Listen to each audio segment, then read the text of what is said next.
on the other end. Hope that your day has started out well. And if it has not, sometimes you got to go back and regroup and say, hey, this day is going to end well. You got to speak it. And then put the work in. We just can't speak it, but we got to put the work in and say, this is going to be a great day.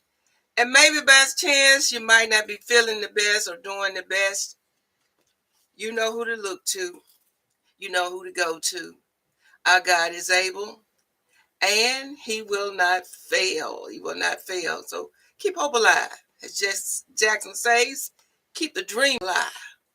Keep the dream alive. Good morning to you. We have our favorite counselor here. She's with us.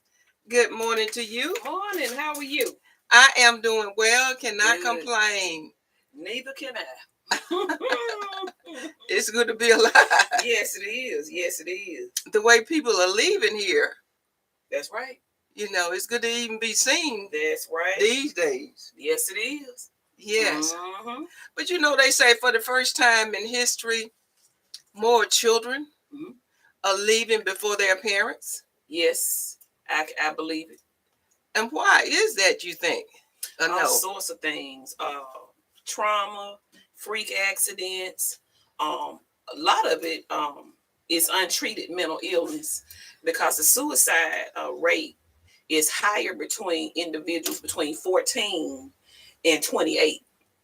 In that age bracket, is more suicides in that age bracket than any other age set or age bracket. Why is that? Because of one thing, of lack of parenting, or parents who are mentally and emotionally sound. Abandonment and neglect, not having any support, identity issues, not feeling accepted, unresolved sexual, emotional, physical abuse, all sorts of reasons. Wow. In that age bracket between ages 14 to 28. And sometimes some are still trying to find themselves. That's true. You know, what life is all about, what they want to do. And sometimes can get caught in the middle of not knowing, you know, going through the wilderness period. But it's good for parents to teach their children who they are. That's right. That's right. Because if you don't know who you are, how are you going to know what to do? Exactly. But see, a lot of the parents don't really know who they are. See, I can't teach my child how to find themselves if I haven't found myself. Yes. If I don't have a solidified identity, if I don't know who I am in Christ and what he has assigned me to do in this earth, if I don't know the answers to that, I can't possibly guide my child in their self-discovery journey. Right, because many times what happens, individuals get caught up in themselves that they're not able to give back. They're trying to continuously be happy or trying to find that right relationship and all of that. And sometimes they get caught up in themselves and not able to give back. We want to get to a healthy place that we're able to give back to others and help them discover their purpose. That's true. I agree. I agree. Because if we don't give back, sometimes we develop a selfish, it's all about me attitude. That's true. So the Lord had made us as individuals to have that desire to give back. Because you cannot reproduce even by yourself. You need somebody else to even reproduce. That's right. That's right. You know? So it's a good thing to know who we are. And parents, teach your children who they are. That's true. That they are fearfully and wonderfully made. That they belong to God. They came from God. All right, I do want to share. Were you about to say something? No, I was just agreeing with you. I am going to share something from the Little Brown Book, and we're going to talk about learn helplessness. Learn helplessness. And the thought is coming from the Little Brown Book, and it says, as I grow older, I pay less attention to what men say. I just watch what they do. That's a wise saying. Yes, it is. We can say it. We can make our mouth say anything. That's right. And the backdrop scripture is coming from James 1, James 2 and 18. James 2 and 18, it says, show me your faith without deeds, and I will show you my faith by what I do. I like that. I do too. But the thought on learn helplessness, I heard someone use that word and it just kind of stuck in my mind. Learn helplessness. What comes to mind, or what would you say about that? Learned helplessness. I hear defeat in that. I hear giving up. I hear lack of education on how to improve your situation or get out of it. That's what I hear when I hear the terms learned helplessness.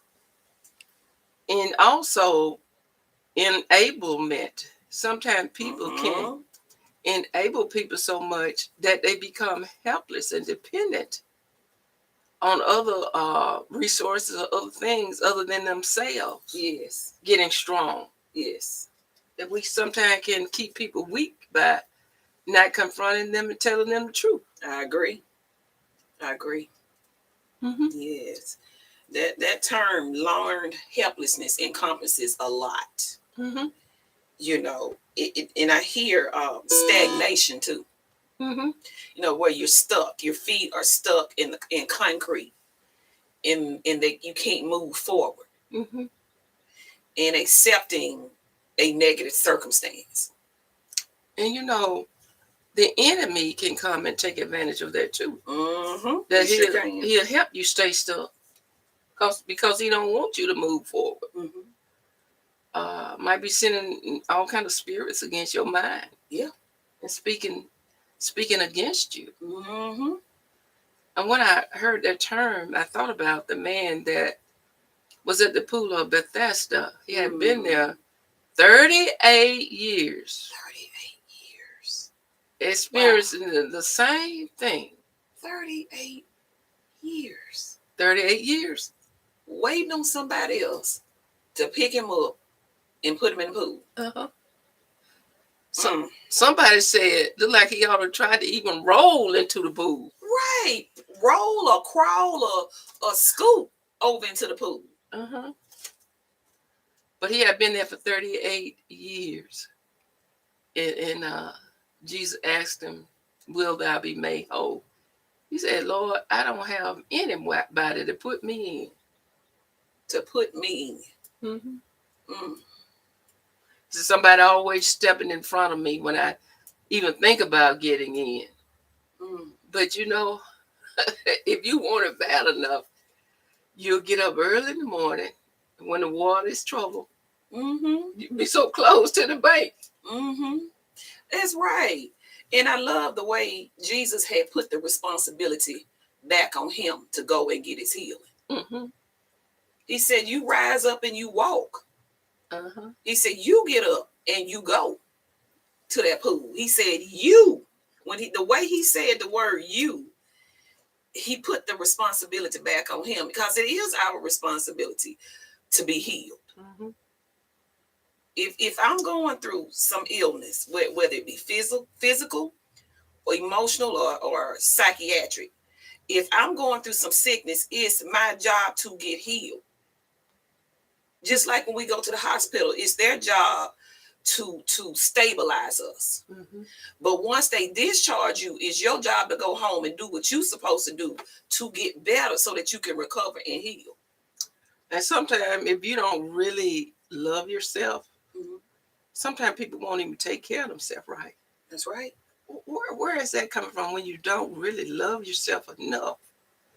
That low self-esteem and don't care spirit even about yourself, that you rather drink, try to kill the pain, and rather putting the time and the work in to get yourself healed and whole. It's coming from low self-esteem, not seeing yourself the way God sees you. seeing yourself as less than, seeing yourself as undeserving, worthless. Seeing yourself in that manner can cause learned helplessness. Because if you don't think you deserve better, you're not going to put forth any effort to try and get better. Mm-hmm. And sometimes it could be coming from a spirit of slowfulness and laziness. Mm-hmm. That's true. That man had 38 years to try to figure out a way to get in that water when it was trouble. Mm-hmm. If he had to get somebody, beg somebody to put him in there. Mm-hmm. Just think about it now, 38 years. Mm-hmm. You're still making excuses. That's right. And sometimes I heard Bishop Joseph Walker say, produce without excuse. Mm-hmm. We use excuses, sometimes self-pity, Mm-hmm. and things of that nature. That's right. And not do what we know we need to do. Mm-hmm. And we'd rather stay in that situation rather than getting up and making the effort to get where we need to go. That's right. Could that have been some mental challenges there? It could have been. It could have been.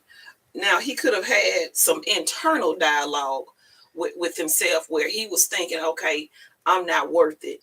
I'll never be healed. But the way I understand the text, it's almost like he didn't even try. Mm-hmm. Because there's no way in 38 years you didn't come across someone, one or more people that would have helped you get into that pool. It's no way you didn't come across someone who was willing to help you get in that pool. He didn't try. Mm-hmm.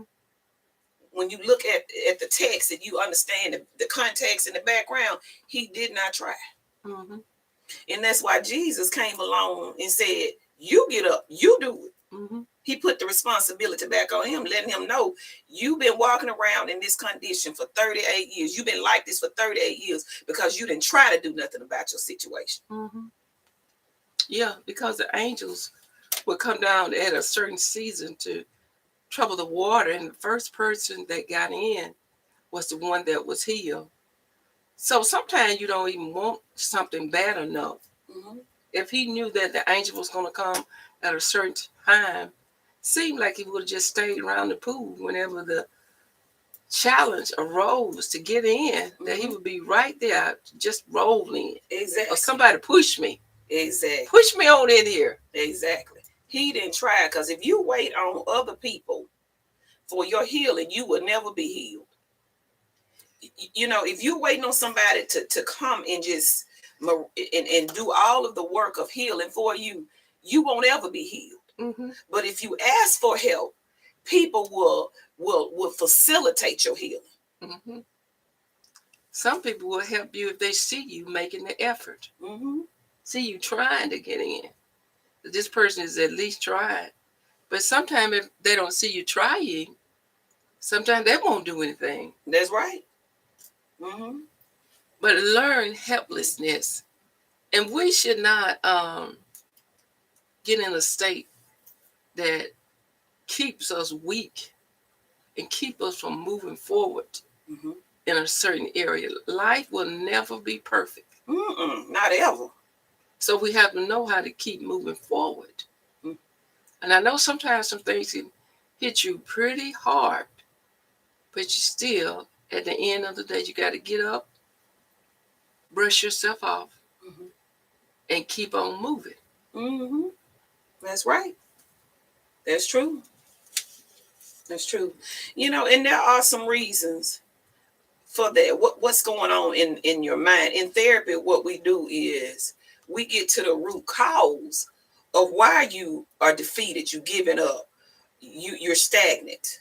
What has happened that made you think it's okay to remain in this condition or in this situation? Mm-hmm. What about relationship failure? Mm-hmm. Maybe you went through a divorce or got rejected for another person, left alone, and the person moved on to somebody else. Is that enough to hold you in bondage? It shouldn't be. But in those cases where it wasn't the relationship that held them in bondage. They were in bondage long before they got into that relationship. Because if it took just one relationship, someone leaving you for someone else, you had some self-esteem issues before you got into the relationship. Because someone leaves you for someone else does not mean that you were at fault for it. It's not something, it doesn't mean you did something to cause it. Mm-hmm. And I was looking at something on Saturday, a documentation on dark-skinned girls. I've seen that documentation. Mm-hmm. And how some of them felt less than because they had dark skin. Mm-hmm. One girl said she wanted to just bleach herself Mm-hmm. until she became lighter skinned. Mm-hmm. Now, what the colorism Yes. That's going on, how the world stigmatized black dark-skinned girls so much that they don't love themselves or have healthy self-esteem? Yes, ma'am. The world has done just that. I remember her saying that, and when I heard her say that, it really hurt my feelings. Mm-hmm. Because in this day and time, we're still dealing with that. And actually, colorism is where you're prejudiced against a person because of the complexion of their skin. And that's rooted, it came from racism Mm-hmm. and prejudiceness that our people went through during those centuries of enslavement. Mm-hmm. And so what happened was white oppressors had trained us to despise our skin color because they treated us bad because of our skin color. And so they trained us to feel like that about ourselves. And so we have this type of this what I call this lower level of prejudiceness among our people. Mm-hmm. as it pertains to skin complexion and color. And I guess that's why someone came out with that slogan, "Black is beautiful." Mm-hmm. Black is an excellent color. Yes, exquisitive color. Mm-hmm. When you think about dressing up or doing something really nice, a lot of times you'll use black. Mm-hmm. So with that in mind, black is beautiful. Mm-hmm. Not to be belittled because a person has dark skin. Mm-hmm. Some of those individuals are the most gifted people that we know. What's that actress name? She said she faced that. She does a lot of movies. Is it Viola or? Viola Davis did go through that. Viola Davis. She did go through it. I watched her documentary too. And the other African, she's from East Africa, around Kenya, I think. Got that little beautiful Lord. Face. Yeah, I know. Her last name is Nyong'o. Uh-huh. Is it Lupe? I do know her last name is Nyong'o. Mm-hmm. I know what you're talking about. She played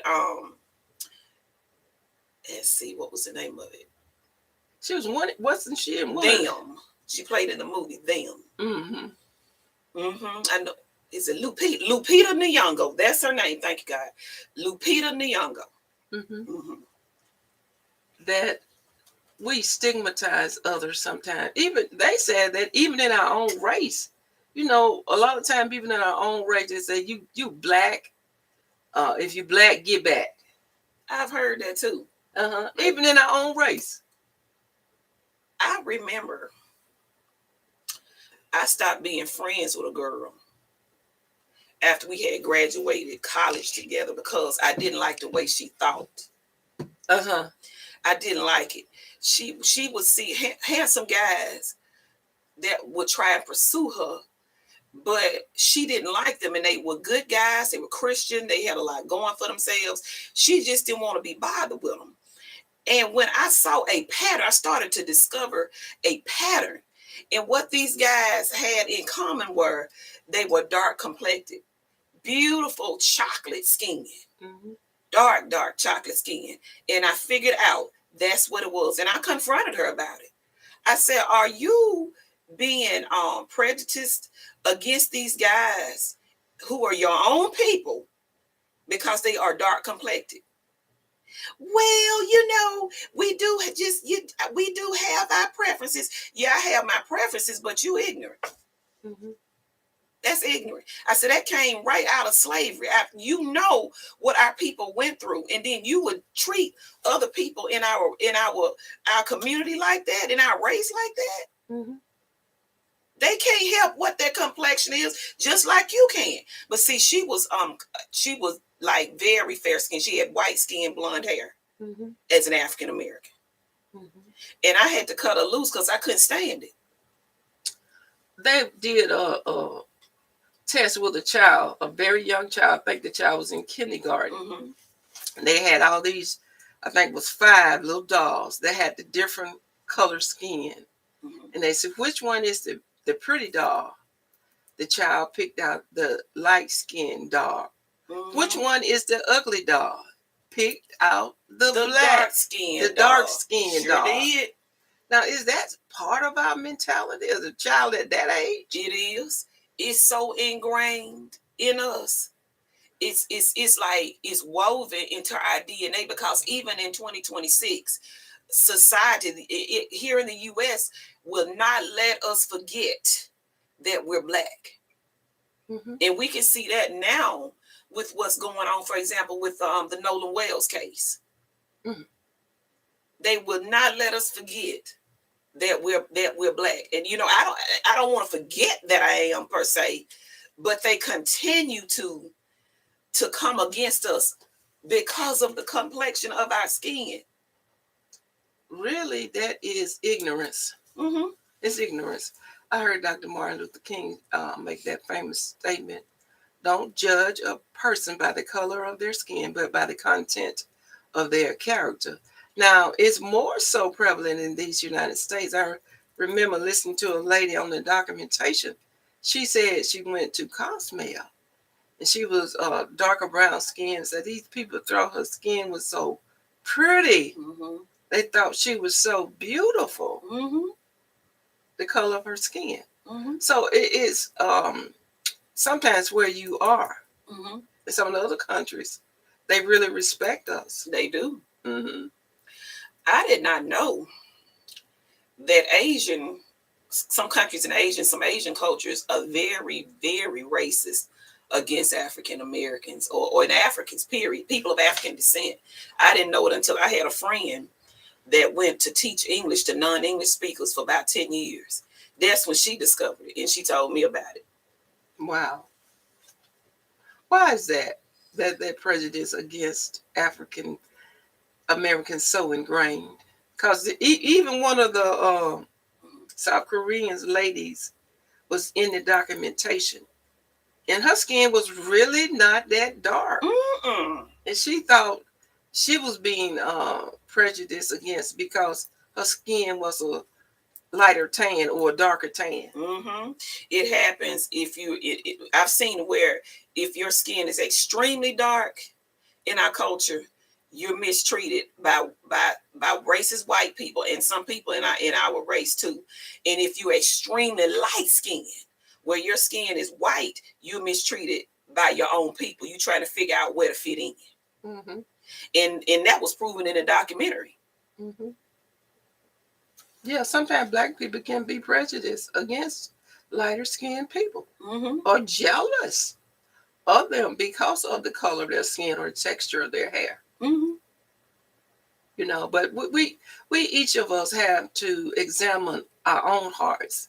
Is there something mentally, even in that, Yes, going on? it is. It's rooted in our belief system, and it comes from 400 and something odd years of systemic trauma and racism. And we still now are suffering from it. It's called post-slavery syndrome, post-traumatic slavery syndrome. But when we do it our own self, to our own people, Mm-hmm. when we're prejudiced against darker skinned people, Mm-hmm. what is that? Collective low self-esteem. Mm-hmm. And being taught by other races and cultures that you're less than. Mm-hmm. Mm-hmm. So you think sometimes people marry a lighter skinned person to kind of bring themselves up? Is that a status quo? Because I see sometimes even when the marriages, when African Americans marry Caucasians, And most of the time, it's a lot of money involved. I've seen that too. Now, as crazy and asinine as that sounds, I have seen someone of a darker complexion marry somebody with extremely fair skin to feel better about themselves. I've actually had conversations with them. Mm-hmm. And I was speechless. I'm like, really? Mm-hmm. That's your reason. That was one of your reasons why you married this person. Mm-hmm. I mean, it doesn't change the complexion of your skin one way or the other. So sometimes a person could be doing that to make themselves feel better, like they're better, because of this person, the color of their skin. Mm-hmm. You know. Mm-hmm. But with that, we have to know who we are. A lot of times, we just don't know who we are. Exactly. We need to know who we are. We're made in the image of God. Mm-hmm. And black is beautiful. Yes, it is. Whatever color we have, and if we have some things we don't like about ourselves, we can always enhance it. Mm-hmm. Like Viola Davis. To me, she's a beautiful woman. She is. She is so pretty. Mm-hmm. But she didn't think that coming up. She thought black was ugly. Mm-hmm. She sure did. She said it. She thought she learned that as a very small child. Mm-hmm. Mm-hmm. Well, if some think like that, then we would think the color of black itself is ugly. Mm-hmm. Why do we have these black luxury cars many times? A lot of times they're going to be black. Yes. And black is beautiful. Actually, black signifies power, Mm-hmm. confidence, identity. And we're not being prejudiced today. We're just talking about colorism and how it affects some individual. And we should never make a person feel inferior because of the color of our skin. Even in our own race, to call one another, you black thing, you black, get back. Mm-hmm. That's foolishness. Mm-hmm. You know? Mm-hmm. We have to stop that. We really have to stop that. We don't even need to joke about it. Because I remember hearing jokes as a kid growing up. We don't even need to joke about it because we know where it comes from. It comes from racism and past slavery. We have to stop that. We have to build our collective self-esteem and self-confidence. Mm-hmm. Just think about how the person is already feeling because they are dark skinned and maybe they got a lighter skinned sister or brother and they're wishing that they was that color because it seems like the lighter skinned person get more favoritism. Mm-hmm. And then if individuals are already trying to oppress the darker skinned person, well, we're not doing our job correctly. Mm-mm. We're not. We're not. You know, even in the Bible, the Lord said to put more emphasis on the more feeble parts of the body, the more weaker parts of the body. When you see a person with low self-esteem, or whatever, it's our job to help build them up. It's true. It's true. Yeah. We have to work on building our collective self-esteem along with our individual self-esteem. Let's lift each other up. You know, compliment each other. Speak positive words. You did a good job today. You know, sometimes I heard someone say this, that sometimes we could focus so much on the people that left us that we don't focus enough on the people that stayed with us. Sometimes we can focus so much on the negativity that we don't focus on the positive things that we do have, and to whatever we have to try to make it be the best that it can be. That's right. That's right. And people of African descent, that includes not only African Americans. We have Black people in the Caribbean, and then we still have our ancestral homeland, which is Africa. You know, we have to, I have come to the fact, and I reconciled myself to this fact. No one is going to take care of us except for us. Mhm. We can stop expecting the world to love us and like us the way it should. We have got to take care of each other Mhm. and love each other and encourage each other and build each other up and protect each other. Mhm. And I thank the Lord for the ones that, no matter what color they are or we are, there's still some sweet and loving people in all the races. Mm-hmm. Whereas you are going to have some negativity even in our own race. So we have to know how to deal with each color or each ethnicity, because some are really nice and good in each race, Mm-hmm. but then you got those negative ones Mm-hmm. that sometimes make the whole thing look bad. That's right. That's right. And history proves what you say. Because for us, when we were released during the Emancipation Proclamation, we had a lot of white people to help with that. That's true. Even before the emancipation, we had a lot of white abolitionists. Mm-hmm. So there are some people in other races and cultures that are willing to be allied with us and help us. Mm-hmm. But we just have to locate them and identify them. Mm-hmm. And form healthy relationships with them professionally. We need to develop relationships with them even in ministry. Mm-hmm. You know, and also personal friendships we need to develop with them in order to overcome this. Yes. And it's going to take all of us to overcome it, living in hate because the color of a person's skin, that is so demonic to me. Because when you hate, you are at the lowest level in your life. Hating a person, nobody, no matter what race you are in or we are in, we should never allow anybody to reduce us to hate. Mm-hmm. Hate is the bottom of the toll. Yes, it is. It's the lowest form of being. Mm-hmm. To have hatred in your heart. And in 2026, oh my God, we're still dealing with this. And I don't think it's going to ever clear up and be completely extinguished until Jesus Christ returns for his church. It's so far gone, it's so deeply ingrained that Jesus will have to return here to correct it. And when we talk like this, we're not talking about anybody. We're just talking life. And sometimes we don't like to talk about life just like it is. We like to skim over it, and we're not being prejudiced, because I have some lovely, beautiful Caucasian friends. So do I. I really do. I do too.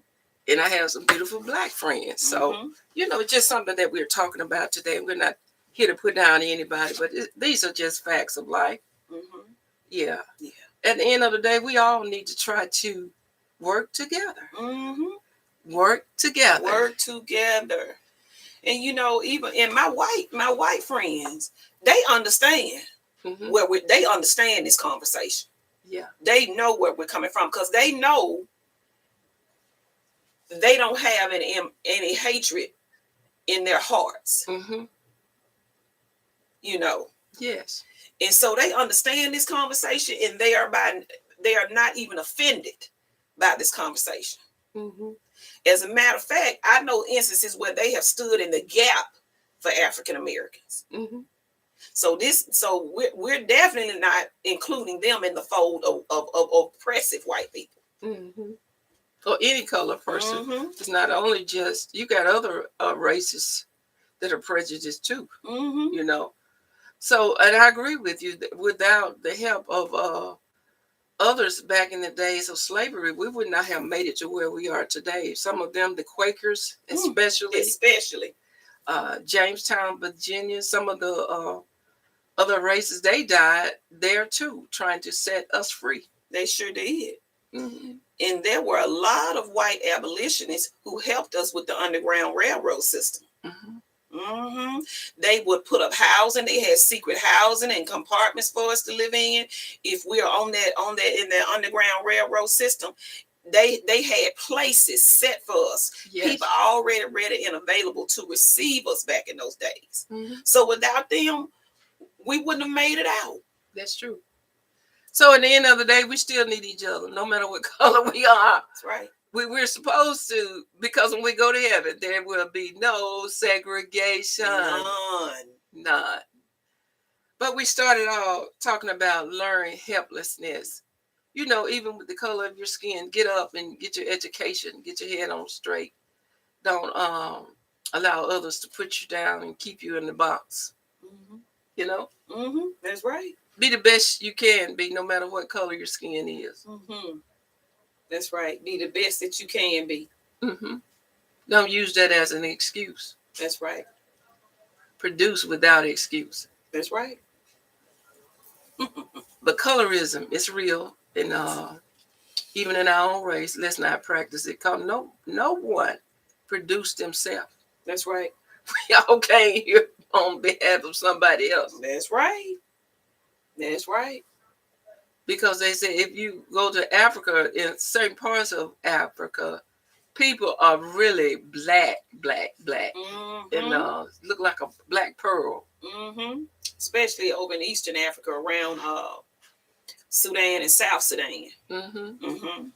So nobody made themselves. God made us. That's right. God made us, and He says we are fearfully and wonderfully made. Mm-hmm. Have you ever been in a situation where it looked like you were helpless? Like you were helpless in that particular thing? Yes. I remember a certain situation. I was trying to correct something at work that was aggravating me. And I was getting more and more frustrated as the days passed. And I couldn't figure out why this particular thing at work kept happening. And I was trying to brainstorm and come up with every idea I could possibly come up with to correct it. And I felt myself starting to feel that helplessness. And I don't like that. Mm-hmm. And, and I had to pray. I said, Lord, I refuse to feel like this. I said, you're going to have to show me and guide me on how to fix this particular issue. Mm-hmm.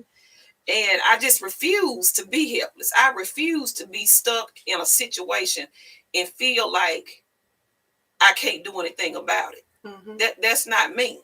That's not even my personality. And so I just kept praying. I kept consulting a couple of my colleagues to figure out what I could do to fix that situation. And eventually it got better. Mm-hmm. It got better within 2 or 3 months. Mm-hmm. Mm-hmm. And we can all think about things that we felt kind of hopeless in. Sometimes you can even pray so long that you get to a point that you can almost stagnate in your faith. Mm-hmm. We have to continuously believe the Lord that no matter how it looks, because you can learn how to give up if you're not careful. That's right. Or stagnate right there at a certain level of not believing God for the next level. Mm-hmm. Mm-hmm. And that stagnation, you're tempted to become stagnant because of what you see and hear. That's opposite from what you've prayed and hoped for. Mm-hmm. Yeah. So with that means we got to keep moving. Yes. There's this rhythm in life that sometimes you just got to be still and know that He's God. But then at the end of the day, still keep moving forward. Mm-hmm. Still keep that rhythm of rest and movement. Mm-hmm. Rest and movement. That's right. Rest and movement. You can rest, but don't quit. Mm-hmm. Get you a break if you're getting frustrated and weary of the situation. Get you a break from it. Try and mentally separate from it if possible. And then get back on it. And sometimes you have to even take a break as far as a vacation. Mm-hmm. Sometimes to get rejuvenated. Mm-hmm. To get stirred back up again. Mm-hmm. Because we can come to a point where we just kind of stuck right now, and it could be that we peaked out at that particular level. It's now time to get some more information or some more rejuvenation, Mhm. inspiration, Mhm. so that you can go to the next level. Because when you get to a place where you peak out, you feel like you've learned all you need to learn in that particular time. Mhm. You got to know now it's time to move to another level. That's right. That's right. If you're not being challenged and you don't feel like you're growing, it's time to do something else. Mm-hmm. Because it's the only way you can grow. You got to go through some challenges. Mm. You got to be presented with some new information, Yes. a new way of thinking, a new way of doing, so that you can grow. Yeah, and that's the some use that scenario for insanity. Mm. You keep doing the same thing over and over again, expecting a different result. Mm. You got to do something different. Oh yeah. Try something different. Go somewhere different. Mm-hmm. Exactly. Something that piques your interest and something that stimulates you Mm-hmm.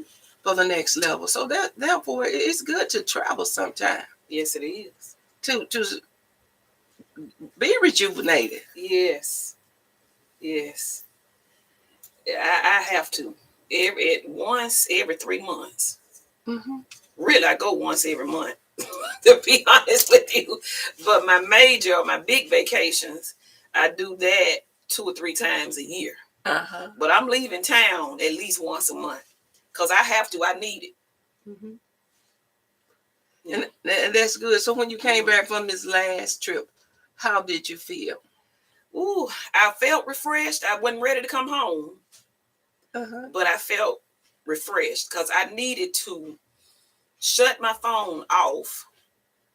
I needed to mentally detach from work, my daily life, all of that, Mm-hmm. and not think about anything unnecessarily. And that's exactly what I did on those 4 or 5 days. And you said something there, mentally detached, because Mm-hmm. sometimes your mind is going over and over again Mm-hmm. on the same thing, and sometimes you need that healthy distraction Mm-hmm. to focus in on something to see it from another angle, Exactly. because you cannot see behind your back. Ooh, you cannot. You cannot. It's funny you said that. I was dealing with a situation at work with a certain case that I've been in and out of court with, and I realized after vacation some stuff had got over into my spirit, and I didn't realize I was angry as I was, until after I went on vacation and come back, and I felt totally different. Mm-hmm. And so I needed that so I could clean some of that out. Mm-hmm. Because when you're dealing with severe cases or high profile cases, some stuff can seep into your spirit Mm-hmm. and have you feeling a certain type of way. And so I needed to clean that out of me so I can see things from a different angle. And the Lord showed me some stuff from a different angle.